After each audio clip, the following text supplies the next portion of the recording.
Hello, second prep students. Today we are going to continue our novel, Pride and Prejudice, Chapter 5. Mr. Collins proposed to Elizabeth and she refused. The title of Chapter 5 is Mr. Collins Proposes Twice.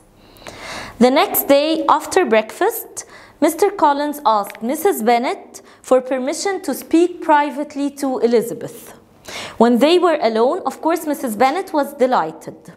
When they were alone, Elizabeth did not want to stay and got up and wanted to leave. But after a moment's thought, she sat down, calmed down, and decided to listen. Mr. Collins said that he knew that she was unwilling to hear him, and that she was modest by listening to him. He said that he chose her as his future wife, and he started stating his reasons of marrying in general. Why did he decide to marry? She wanted first to laugh at the idea of being carried away, of Mr. Collins being carried away by his feelings, that she was unable to reply. He said that first it was right for a priest to marry in order to set a model for the other people. Secondly, he believed that marriage would add to his personal happiness. Thirdly, as he mentioned earlier, that his generous patron, Lady Catherine, has advised him to marry and to bring to Hunsford his wife. So he decided to choose a wife from the Bennet daughters. Why? As we said before, in order to offer them amends. So that was to lessen the loss to the family when her father dies. So he believed that this way he convinced her of the violence of his affection, but it was not true. He promised to make her happy. And then he started speaking about later on after their marriage. At this point she stopped him and she told him, "Sir, you haven't heard my decision. I didn't say that I approved of your request." He was extremely sure that she would never refuse. But she shocked him. She told him that it was impossible for her to accept his proposal. He didn't mind. He said that he was sure that deep inside her she agreed, and that young ladies often do not accept a proposal of marriage for the first time. And he continued that he was sure that they would get married soon. She added that she still refused and that it was not out of courtesy. She really refused his proposal. And she believed that it was extraordinary after her reply for him to say these words. She said that he could never make her happy and that she was convinced that she was the last woman on earth or in the world who would make him happy. And she was sure that if Lady Catherine knew her, she would find her poorly qualified for this, for being his wife. He said that he could never imagine that Lady Catherine would disapprove of her.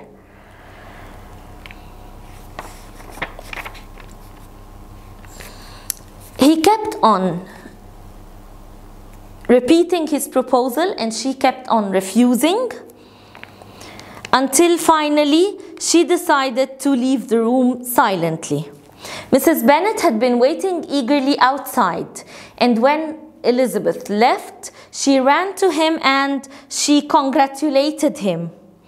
He received her congratulations with pleasure, but he added that he was sure that his cousin's refusal was a natural result of her modesty and delicacy of character.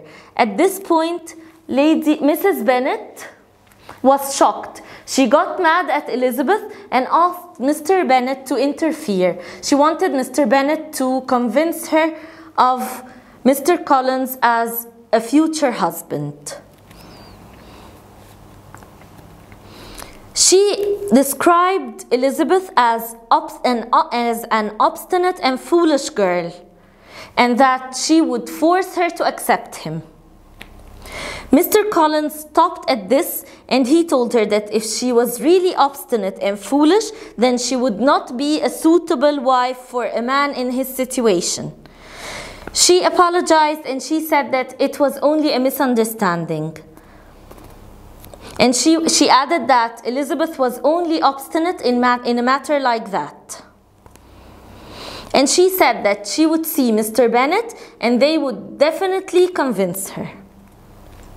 She did not give him time to reply, and she ran towards the library where Mr. Bennet sat, and she told him that she needed him in an urgent matter. She said that he should convince Elizabeth of giving her acceptance and to agree of this marriage. And she ordered him to speak to her himself and to insist on her marrying him.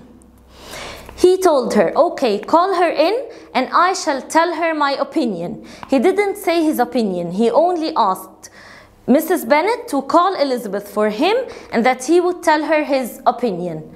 Mrs. Bennet thought that he would shout at her and he would order her to accept this marriage. So she gladly rang the bell, and the servant brought Elizabeth into the library. When she came, he told her that he wanted her for a very important matter. He added that he understood that Mr. Collins had proposed to her and that she refused. She nodded. He told her that her mother, Mrs. Bennet, insists on her accepting.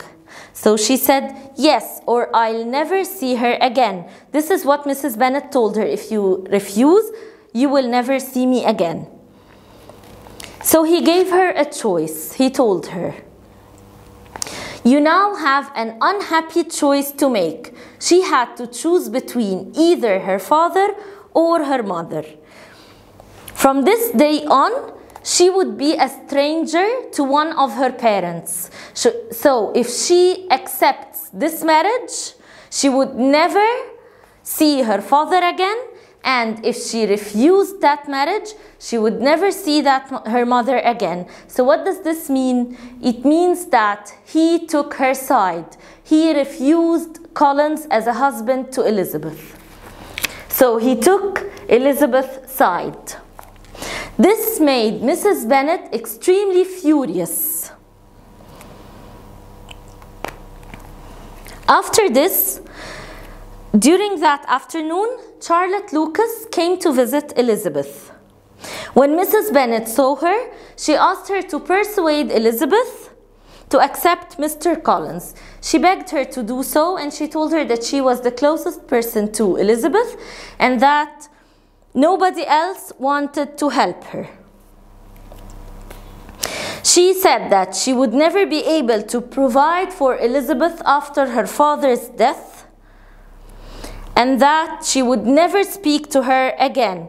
And she expressed her anger and described Elizabeth as an undutiful child.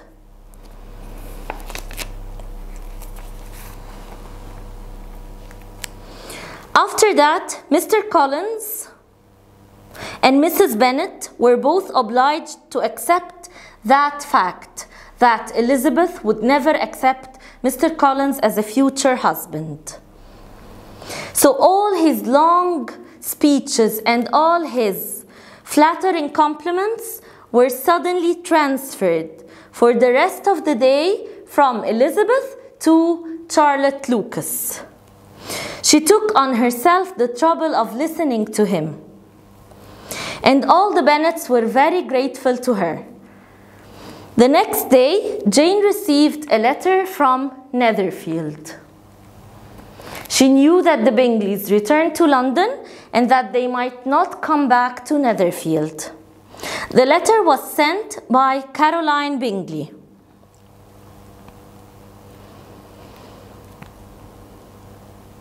Elizabeth saw Jane's change in manner and she was disappointed after reading the letter. She only said that she regretted leaving them behind. This is what Caroline expressed in her letter, that she would miss Jane as a friend. Elizabeth did not trust Caroline Bingley's affection for Jane. But unfortunately, Jane blamed herself. She said that she misunderstood his feelings towards her. He hadn't confessed his love to her and that she misunderstood him.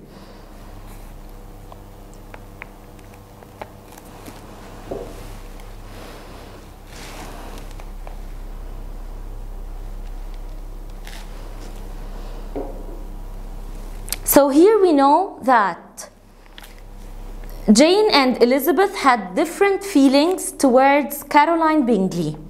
Jane believed that she was a good friend. Elizabeth believed that she was not a good friend. And she believed that Darcy was the main reason of the separation that happened between Bingley and Jane. After that, Mr. Collins went to visit with the Bennets, the Lucases. And again, it was Charlotte whom he spent most of the night with.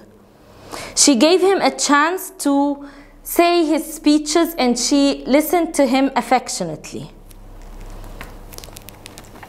By the end of the night, he proposed to Charlotte, who agreed, and they were engaged.